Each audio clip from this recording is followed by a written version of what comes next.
ژورنالیست روس اندری سرینکا در کانالش در تلگرام خبر داد که قرار است به زودی حکم عیبدار شوندگان در پرونده پر سر و صدای روشانی‌ها اعلان شود.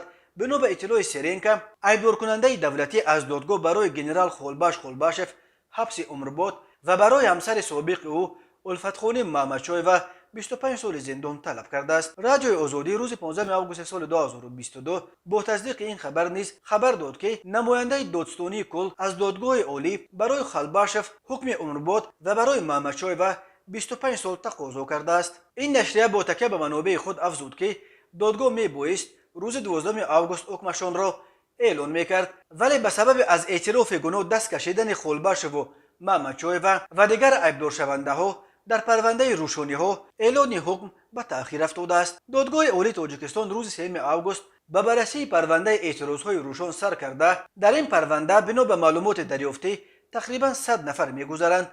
اعتراض های روشان خونین ترین صحیفه عملیات سرکوب موج اخیر اعتراض ها در ولایت مختار کوهستان بدخشان در ماه مای سال 2022 است. در جریان سرکوب اعتراض ها در ولایت مختار کوهستان بدخشان به حساب سازمان ملل بیش از 40 نفر کشته شدند. همچنین درباره بازداشت تقریبا 200 نفر در رابطه به حوادث اخیر بدخشان خبرها به دست رسیدند. اکثر کشته شده ها و دستگیر شده ها ساکنان نویه روشان می باشند.